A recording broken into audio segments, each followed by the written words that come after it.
एक समय की बात है, एक लड़का कहीं बाहर से किसी के घर में शादी होने के कारण शादी में उपस्थित होने के लिए आया था। वह लड़का अपने दोस्त की शादी में जाता है और अपने दोस्त की शादी में शामिल हो जाता है। उसके घर से उसके दोस्त का घर काफ़ी ज़्यादा दूर होता है, इसलिए वह जल्दी अपने दोस्त के घर में कभी आता जाता नहीं था। उसके दोस्त की शादी थी, इसी कारण से उसके दोस्त ने ज़बरदस्ती उस लड़के को अपने घर बुलाया था निमंत्रण के तौर पर, और वह लड़का शादी के दिन अपने दोस्त के घर आया था। वहाँ उसे सभी से अच्छी तरह से मिलजुल कर बहुत सारे लोगों से और बहुत सारे दोस्तों से लगाव हो गया। पूरी शादी होने तक वह लड़का वहीं रहा और उसके शादी वाले घर में बहुत सारे लोगों से बहुत अच्छी तरह से घुल मिल गए थे। लेकिन उस शादी में एक लड़की भी आई हुई थी जो उसके दोस्त के करीबी रिश्तेदार की बेटी थी। शादी में बहुत ज़्यादा लोग इधर उधर बिजी होने के कारण कुछ सामान को इधर उधर रखने के लिए वह लड़का उस लड़की से धीरे धीरे बातचीत करने लगा था। शादी का कार्यक्रम मात्र 3 दिन ही हुआ था। इन 3 दिनों में वह लड़की से अच्छी तरह से बातचीत करता रहा। धीरे धीरे हुआ लड़का बाहर से आए हैं अपने दोस्त के करीबी रिश्तेदार की बेटी को पसंद करने लगा था, लेकिन उस लड़की को इस बारे में किसी प्रकार की कोई जानकारी नहीं थी। वह लड़का पसंद करते करते उस लड़के का नंबर मांग लिया था और शादी के बाद जब वह अपने घर गया तो घर से भी उस लड़की से हम दोस्त के तौर पर बात किया करता था। उस लड़की के दिल में क्या था ये तो लड़के को भी पता नहीं था, और लड़के के दिल में क्या था यह बात लड़की को भी पता नहीं था।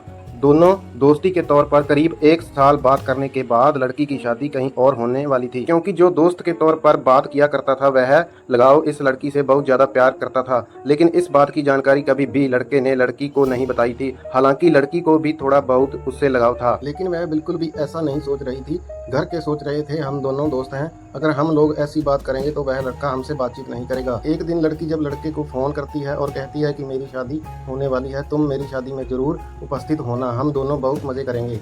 वह अपने दोस्त के बारे में ऐसा है कि जैसे आपने अपने दोस्त के साथ ही में उपस्थित होकर सारा काम किया और सभी को खुश कर दिया था, उसी प्रकार से मेरी शादी में उपस्थित होकर मुझे खुश कर कर विदाई करना। इतना सुनने के बाद उस लड़के की आंखों से आंसू निकल जाते हैं, लेकिन जल्दीबाजी में वह कुछ नहीं कह पाता है।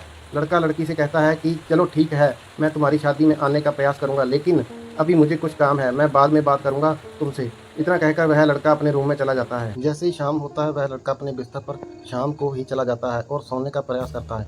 जैसे ही वह सोने के बारे में सोचता है उसे उस लड़की की बहुत याद आने लगती है। उस रात लड़के ने पूरी रात नहीं सोया और अपने दोस्त यानी कि उस लड़की को याद कर रात में रोया करता था। लेकिन लड़की अपनी शादी के बारे में सोचकर बहुत ज़्यादा खुश हो रही थी, क्योंकि लड़की को लड़के की स्त्री के बारे में नहीं पता चल पा रहा था। जैसे ही लड़की सोच रही थी कि मेरी शादी के कुछ दिन बचेगा तो मैं अपनी दोस्त को अपने घर आमंत्रण के तौर पर बुला लूंगी और फिर हम दोनों कुछ दिन यहाँ साथ बिताएंगे, मौज मस्ती करेंगे और फिर अपनी ससुराल चले जाएंगे। समय बीतता गया, शादी का दिन करीब आने लगा था। लड़का लड़की को 2 सप्ताह में फ़ोन किया करता था। जिस तरह से प्रत्येक दिन लड़का लड़की से बात करता था, अब उन दोनों में धीरे धीरे दूरियां बढ़ने लगी थी, क्योंकि लड़की अपनी शादी को लेकर बहुत ज़्यादा व्यस्त होने लगी थी और अपने मंगेतर से भी बात करने लगी थी। साथ ही अपनी शादी की तैयारियों को लेकर वह बहुत ज़्यादा व्यस्त। लड़का भी अपनी बेवफाई तथा अपने दोस्त या प्यार से जुदा होने के कारण बहुत ज़्यादा तड़प कर रो रहा था। इस कारण से उसे अब लड़की से बात करने का बिल्कुल भी मन नहीं करता था। लड़की की शादी तो फिक्स हो गई थी, अगर उससे कुछ मालूम हो जाएगा तो फिर उसे अच्छा नहीं लगेगा। शादी के कुछ दिन पहले लड़की लड़के को फ़ोन करती है और कहती है कि बस 1 दिन ही बचा है, कब आ रहे हो तुम। उसके बाद लड़का कहता है कि ठीक है, मैं आज ही आ जाऊंगा। कुछ देर बीतने के बाद मतलब शाम तक वो लड़का लड़की की शादी में शामिल हो जाता है। वह लड़का अपने नम आंखों से मिलकर के घर में सभी काम करता है और उसके सजावटी सामान तथा और भी बहुत सारे शादी के काम में मदद करता है। बस दूसरे ही दिन लड़की की विदाई होने वाली थी। उधर लड़की अपने ससुराल जाने के लिए तैयार हो रही थी। एक बार वह लड़का अपने प्यार से बिछड़ने के लिए रोने वाली फीलिंग हो रही थी। अब समय लड़के की विदाई कहाँ गया था। लड़की की विदाई में जितना ज़्यादा लड़की नहीं रोई थी, उससे कहीं ज़्यादा घर पर आए लड़के के दोस्त ने रोया था, क्योंकि वह लड़का उस लड़की से सच्चा प्यार करता था। लेकिन वह कभी भी उस लड़की को अपने प्यार के बारे में बताने का प्रयास भी नहीं किया था, क्योंकि दोनों का शहर बहुत ज़्यादा दूर था। इस कारण से वे लोग आपस में कभी मिले भी नहीं थे।